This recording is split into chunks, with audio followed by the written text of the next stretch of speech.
Welcome to the Ultra Age, the Age of Ultra, welcome everybody to I Dream of Indie. My name's Old Gamer Joe, bringing you another review today. We are looking at Ultra Age on the PlayStation 4. This is a fast-paced, frantic action game from publisher Dangan Entertainment. This game feels like the right title at the right moment for me. I was kind of craving some fast-paced action where I can sort of turn my brain off and just slash away at enemies. On that front, Ultra Age mostly delivers. Let's get the ugly stuff out of the way. The story in Ultra Age is not all that interesting. It's not very well told, and it's not helped by some very wooden voice acting and an overall script that is, well, in my opinion, a dud. Nevertheless, here's my basic understanding of things. A passing meteor has more or less drained the Earth of its resources, leaving it in a pretty sad state. Some folks have remained on Earth in what's known as the Shelter, while others have migrated onto the Orbital Arc. The Shelter and the Orbital Arc seem to get along with one another, helping each other out with resources, until they don't, because one day the Shelter decides that they are no longer going to supply the Orbital Arc with anything.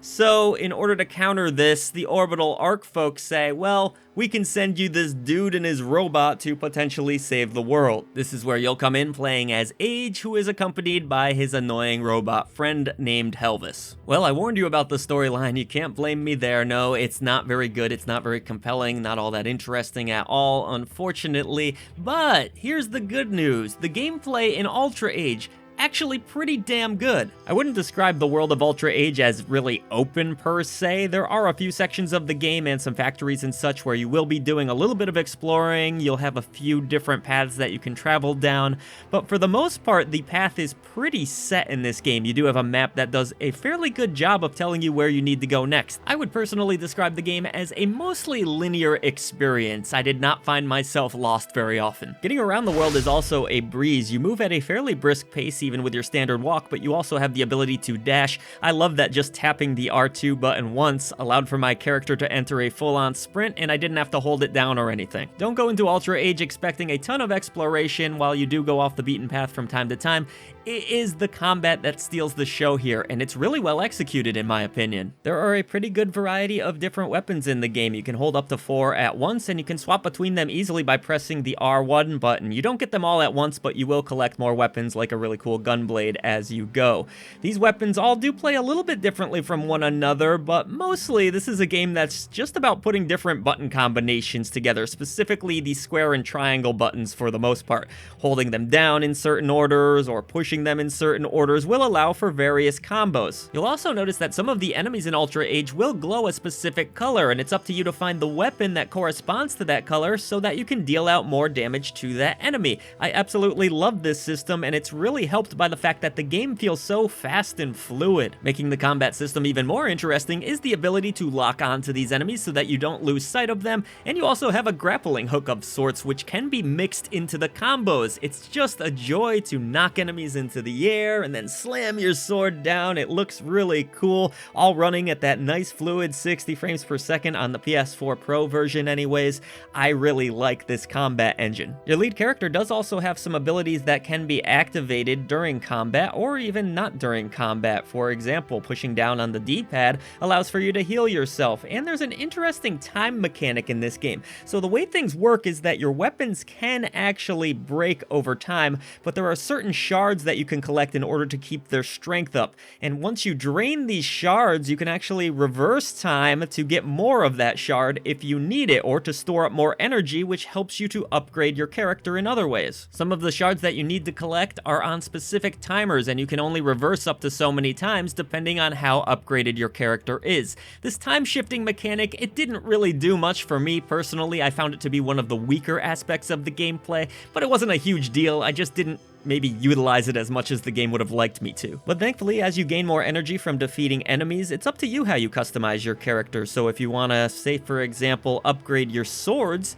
each sword has a specific set of skills that can be unlocked for it. Those abilities that I mentioned earlier, which are controlled through your robot, like the healing or the rage meter, if you want to unlock that to deal out more damage, can also be upgraded. And there are specific ways to upgrade certain things in this game, so you might have to do do a little bit of hunting around. Again, I know I mentioned that there's not a lot of exploration in this game, but occasionally you will come across the corpse of a robot that has a chip that can also be used to upgrade other areas of your character or your robot friend. These upgrades are all performed at specific checkpoints, which sort of act like save points, I guess you could say, and when you die, you will actually lose some of the energy or materials that you've gathered, so that's your punishment for that, and be sent back to that checkpoint. This can unfortunately mean having to go through a lot of the same rooms that you've already gone through and fighting the same enemies over and over again. Maybe it all sounds a little bit complicated, but it's really not, and it's well presented through some decent tutorials throughout the game. It will even remind you how to perform certain combos whenever you pick up a new weapon as well. Visually, Ultra Age is not a terrible looking game. It's really the performance that was the strongest aspect of it here. I love that you're getting the 60 frames per second on the PlayStation 4 Pro version, which is where I played it. That really helps with this combat system. It helps it to feel very smooth, very responsive. I found the camera was pretty cool too. It's dynamic at times. Sometimes it will shift or zoom out depending on where you are in the world, so I thought that was neat as well. I think the game is a little bit washed out, maybe a little too gray here or there. Some of the colors don't pop as much as I would have liked, and some of the character models and the lip sync aren't all that great, but overall I would say this is not a terrible looking game. I do think some of the enemy designs got rehashed one too many times. I got tired of these weird artifact boar creatures that I kept fighting over and over again.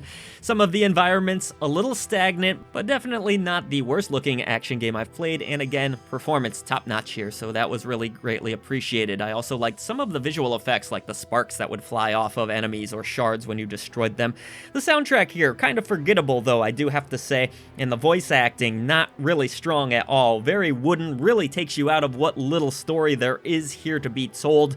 That doesn't help things at all, but I do have to credit the game here. Some of the cutscenes have great direction and great action, so I did like that about the game. But no, there's really nothing about this soundtrack that stood out to me. It is a little bit cinematic, I guess you could say, in its approach, but it didn't really feel like it fit the overall vibe of the game. However, the sound effects are satisfying enough. Even though Ultra Age isn't going to win any Game of the Year awards for its story, its presentation is lacking in spots, I still really liked this game. The linear approach I enjoyed. I wasn't doing too much meandering, but at the end of the day, it's the combat system that I really had a blast with. Yes, there's not a lot of exploration here. Yes, the story kinda stinks, sorry for lack of a better word, but the combat is fun at the end of the day. That was my biggest takeaway from Ultra Age. I think you will think so too, so long as you like this genre of games. There's something for action fans to enjoy here. Maybe you don't have to rush out and buy it right away at full price. This would be a great sale pickup for you to enjoy, but even at $29.99 retail, I can justify that. I had a good time with it.